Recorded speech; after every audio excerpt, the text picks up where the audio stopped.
Thank you for joining me in the final video of this 3-video series.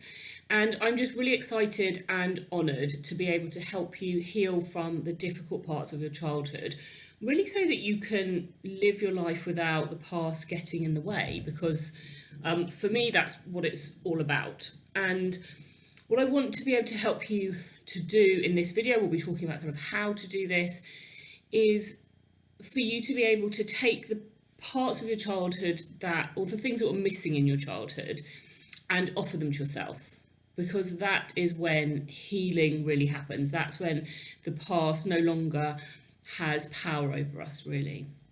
So, as I say, today we're going to be talking about how to do this. Now, just as a little bit of background, I'm a psychotherapist here in the UK, and I've been on a mission, I'd say for about 15 years, to heal my own childhood wounds. And I trained as a therapist in part to help me on my own personal journey, really. I wanted to kind of see behind the curtain, if you like, and really get a sense of kind of what was going on in my own childhood and have a bit of a map, really, for understanding it all. But I also trained, obviously, to help other people do the same. So I've had a lot of experience working with people who ultimately didn't get enough of what they needed from their childhood environment, to the point that it has left in them often this kind of sadness that I definitely experienced myself before I did this kind of work, but that kind of heaviness that can really weigh you down, that can get in the way of creating your own healthy relationships and so on. So when I was practicing as a one-to-one therapist, I worked with a lady called Lucy. So she was about 32 at the time, and she talked about kind of feeling really misunderstood by people. She struggled with her relationships, she struggled to let people in, she struggled to feel close to people, and then she'd also go through these bouts of anxiety and depression where she'd become really quite withdrawn, and she'd kind of pull away from people and from her life. She kind of would really reduce her functioning for a period of time. She was married, and from the outside, she said her relationship seemed fine, and there was nothing hugely significant kind of going wrong even in the marriage, but she said that for her it just felt distant. She just didn't ever feel like she could fully relax around her husband, because she couldn't relax around anybody. So we traced all of this back, as with so many people I've worked with, we traced it all back to those early years, to her childhood, to her mother, who was always quite cold with her, quite dismissive, her father, who left the family when she was about 7, and then she didn't have much contact with him. So this pattern of distant relationships, right, had kind of stayed with her and become how she related. So then we use the techniques, the system that I talk about in the childhood healing method. We use that exact method to be able to help her find a way to, first of all, reconnect with herself, because that was what was not able to happen in her own childhood. But also then, as a result of that, she was then able to connect with other people properly, then able to be more open, more trusting, more vulnerable with people. And most importantly for me, she said that she, after this work that we did, that she didn't feel like a passenger in her own life anymore, which is what she felt like before. She now felt like she could choose. She kind of gave herself permission, if you like, to choose how she wanted her life to look, what she wanted to do, how she wanted to kind of function. So this is what I want for you, really. Obviously, everyone's different, everyone has a unique story, but ultimately I just want you to be able to live your life fully without your childhood getting in the way still, or kind of affecting you still. Okay, so let's talk about how. How do we do any of this? It can feel like a big task, right, to be healing from our childhood. It can feel like, oh, maybe too much has happened, or it was so long ago, or I can't even remember bits of it clearly, but I know something was wrong, or I know that I have this kind of healing work to do. Okay, so let's think of the actual method for this. So healing childhood trauma, for me, it involves 4 stages. So the first stage, I'm going to talk you through all 4 of them. The first stage is about understanding and accepting. So what I mean by this is it's about understanding the most important or confusing parts of a childhood. So we obviously don't need to, we're not going through day by day of, your years and years of childhood. We're thinking here there are ways to do this kind of specifically to pull out bits that just feel confusing, that it's useful to think about now with an adult brain instead of having processed it back then obviously through your child brain. But most importantly, what we're doing is understanding some of the stuff that happened and what you made it mean about you. Because that is the reason that our childhood still has an impact. Because you would have, as everyone does, interpreted the events that happened around you. Maybe it was how your mother was towards you or your father was. Maybe it was how your siblings treated you. Maybe it was how you felt in the wider family system. Maybe it was some significant events like divorce or bereavement or moving schools loads in a way that felt kind of difficult or sort of overwhelming. Whatever it might have been, it's then about what you at that time made it mean about you. And children are self-blaming experts. That's kind of how children are able to stay assimilated in family environments that seem really unhealthy. They kind of need to for survival, right? So, what we want to do is understand what you made your experiences mean about you, and therefore, because that's the bit that's still with you, right? That's the bit that's still going to be showing up in your relationships, in your professional life, in your self-esteem. So it's about understanding what happened then that is still hanging around now, because this is what makes it productive and useful.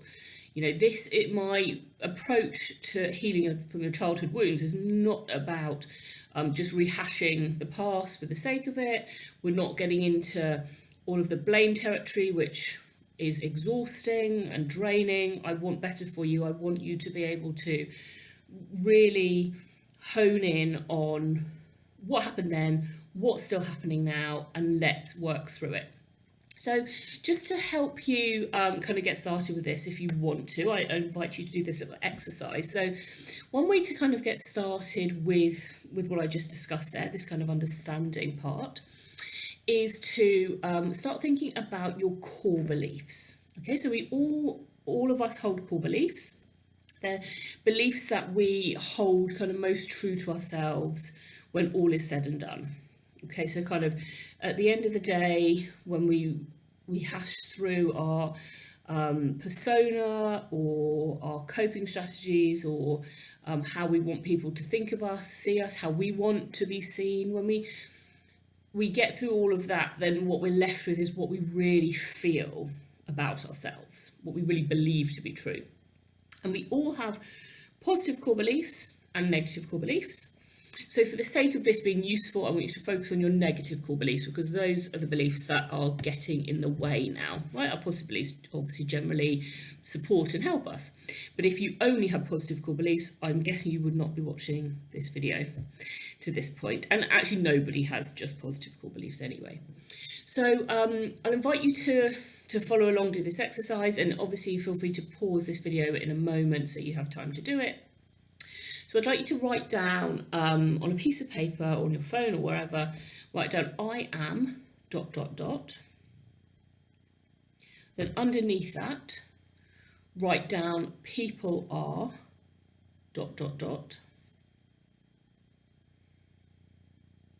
And then underneath that, write down the world is ... And I want you to just take a bit of time to put down any words that instinctively, naturally come to mind for you to complete those sentences.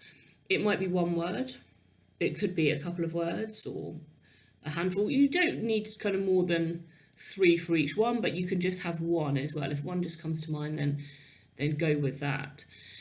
So as I say, feel free to pause the video now so that you can give this a bit of thought.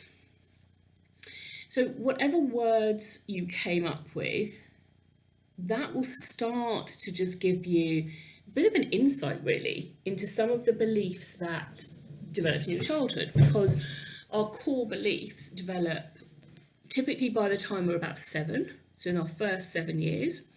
There's a little bit of adjustment in there sometimes up to about age 10, but our core beliefs form in childhood. And unless we do this kind of healing work, these are the beliefs that stick. Now, one thing I will say is a bit of a disclaimer, which is that beliefs are not facts. So anything that you wrote down, it absolutely is not true. Does not mean it's true. That, you know, what we believe is just based upon what we experience as children, which of course we had no influence over. And of course our experiences don't say anything about who we are. They don't affect our worth. But hopefully that just kind of gives you a little bit of a start anyway in this journey of sort of understanding what happened then that's still hanging around now. So we're still on this first section of the method, if you like, of the kind of how we do this work. And all of this understanding makes way for acceptance. And acceptance absolutely does not mean forgiving. Acceptance is not the same thing as condoning or saying this was okay, or you know, I'm kind of all right with this. It's something different. So accepting is important. It's an important part of any healing process, because what it does is it frees up energy and it creates psychological space. So it's much more about just saying, I accept that this is what happened. I accept that this was my reality for this period of time. I accept that this is the impact that it's had. It's accepting. It's not saying that stuff's okay. It's not saying I forgive the people involved or whatever else. It's just saying I accept that it can't be changed. That creates an enormous amount of psychological space. And then you've got that space, that energy to redirect instead into healing, into living your life as you want to live it, into being in the present, in the here and now. So that's the first stage, the first step.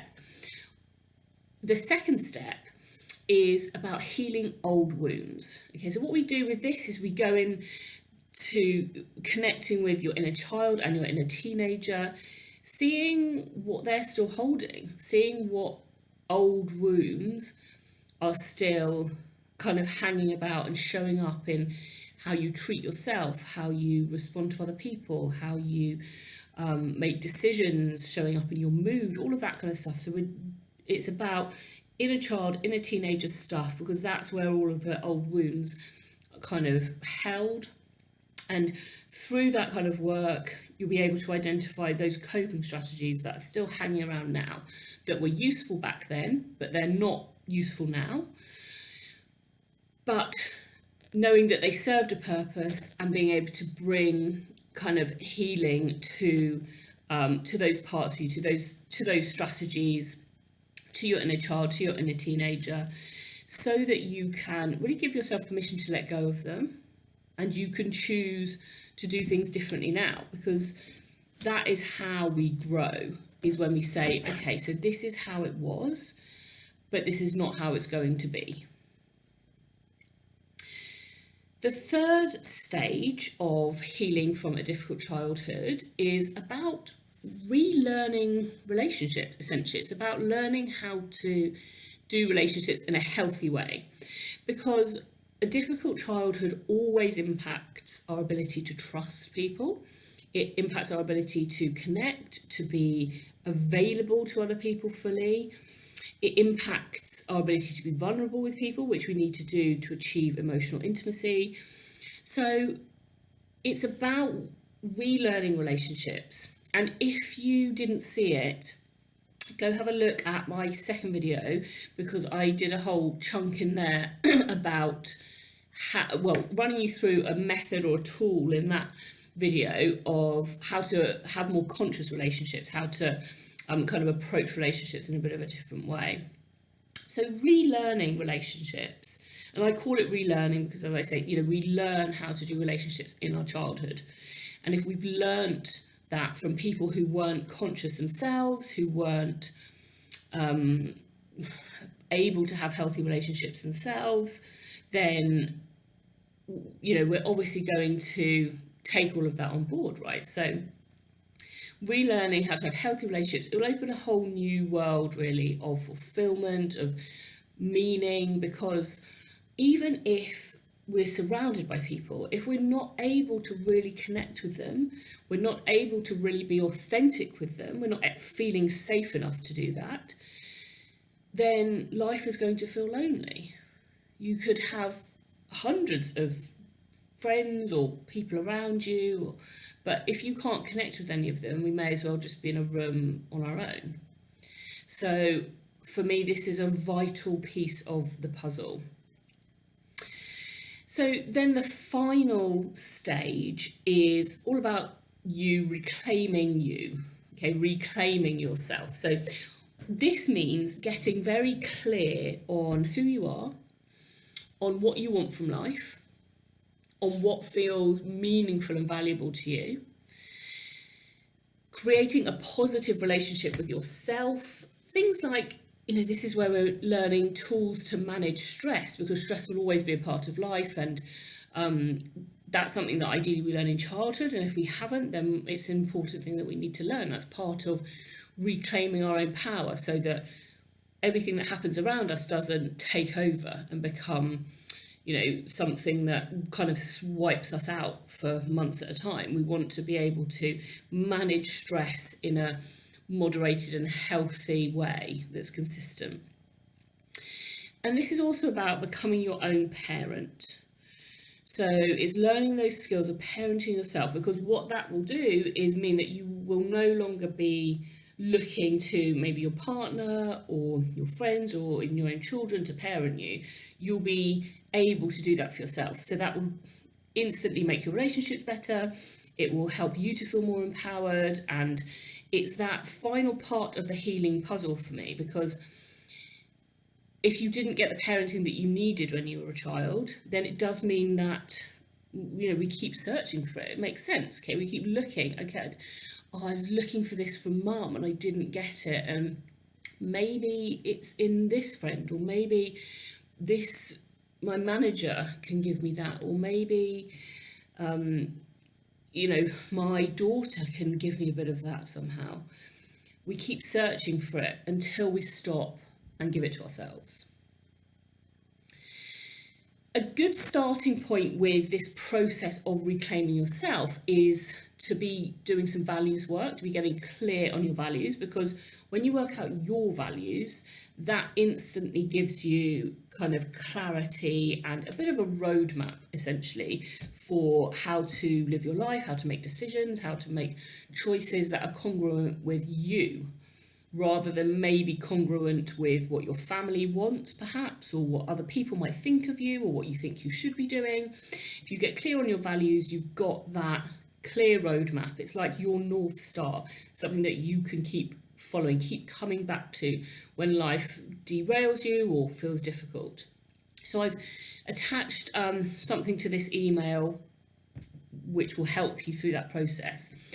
So you can refer to that, do that in your own time. And as I said, that will just help you to get clear on your values. So there you have it. That is the 4 stages of healing from a difficult childhood. So starting off with understanding and accepting. Then you're moving on to healing old wounds, then relearning relationships, or learning how to do relationships in a healthy way. And then lastly, you're doing that reclaiming work, that kind of connecting with your own power work. Now, you might be thinking that it's not possible to heal childhood wounds with an online course, because everything that I talk about here, I've distilled down into the Childhood Healing Method, which is a pre-recorded online course. Or you might think that an online course isn't something that could kind of create lasting change. Well, Louise is a woman who took one of my online courses. She said she found it really helpful to be able to do it in her own time, because if she had a free afternoon, she could kind of dig into it. If she was busy, or if she did a piece of the course that kind of needed a bit of attention, that she needed to let just kind of simmer for a little bit, then she could pause. She could, pause it and come back to it another time. Also had David, who took one of my courses. He's actually had lots of therapy in the past. But for him, he said that he felt with the online course format like he was in the driving seat. And he also found that it was really focused. So I obviously love therapy. I'm a therapist. I've had therapy myself. So this is not me knocking therapy at all. But one thing that is true of therapy is that there's a lot more space to kind of go off topic. Sometimes, even if we are focused on what we're bringing to therapy or what we're bringing to a session, other stuff comes up, which is fine, but it can kind of take us off course. Sometimes the topic that we're talking about is painful, so it's natural that we then want to kind of avoid it, right? We want to, we maybe are subconsciously pulled to talk about something easier, but something that's less relevant perhaps. With the course, it is completely focused. Every single word that's written, that's spoken, everything I say in the course, every slide, everything is all geared towards you healing from a difficult childhood. It is completely laser focused on that topic. That is the topic that obviously everything has been geared towards.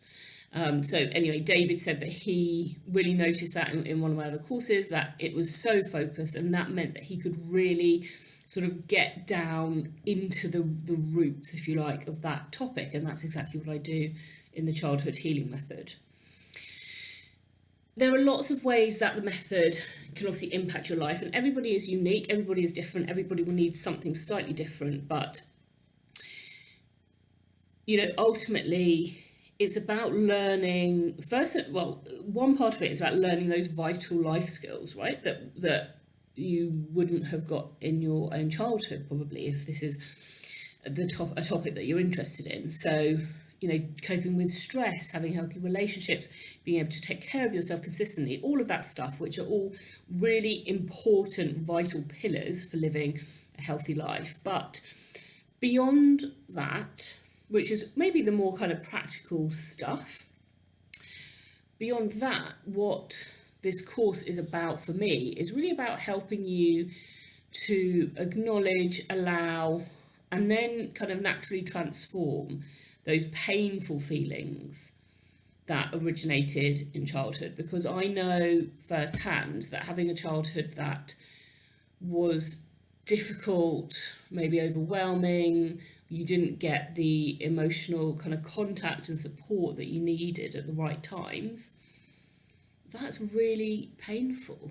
It feels sad. There's a sadness for your inner child. There's a sadness when you maybe see people who have had a good childhood. Obviously it's all subjective, but when you maybe see somebody who seems to have a good relationship with their parent, for example, and you haven't had that, that's painful. It leaves kind of a sadness. It can leave a loneliness as well that kind of lingers around. And in this course, I really want to hold some space for those feelings and allow you to, as I say, kind of accept them and then allow them to be transformed. Because I decided a while ago, about 15 years ago, that I don't deserve to go through life feeling sad. I don't deserve to go through life feeling like I've missed out on something and feeling like it's affected me for the rest of my life. And I was determined not to let that happen, and I started my personal growth journey, trained as a therapist, started doing this work, and the rest is history, as they say. And I want the same for you. You do not have to sit with those difficult feelings for the rest of your life. I do not want you, getting to the end of your life and thinking, I wish it had been different. I wish my childhood had been better, or I wish things had been easier for me, or I wish I'd gotten what I needed. I don't want that for you. I want you to be able to do this work now, so that, and it doesn't matter what age you are at all, whether you're doing this at 20 or at 70, it doesn't matter. What matters is that you know that you can do it, that you are in charge of yourself. You can be in charge of how you feel. You can't change the past, but you can change how you feel about it. You can change how much it affects you. And that is the bit that we're going to focus on. So I've put together this course, this online, the childhood healing method, in order to help you kind of work through these feelings, get to a place of acceptance, get to a place of peace. Because if I know something for sure, it's that a difficult childhood takes away our peace. It takes away that feeling of, it's okay, life's okay, everything's going to be okay, I'm okay. It takes that away, and that is not okay. So we're going to get you to a place where you feel more at peace, you feel more confident, you feel more settled. This is about, I said this at the beginning of the video, but it's about everything that you were missing as a child, that you should have been given by other people. It's about giving it to yourself, okay? Because that is healing, that is empowering. In the next email I send you, I'm going to have a really amazing offer for you to help you obviously achieve all of this. Now do make sure that you look out for that email, because I'm going to have a special price for the course, which is just for my email family only. It's not going to be available anywhere else. That price won't be available on Instagram at all. So, as I say, keep an eye out for that email. And thank you for listening. Thank you for being here. I really hope that this has helped you. And feel free to reply to this email if you want to share anything, give any feedback, ask any questions. And as I say, keep an eye out for my next email. Take care.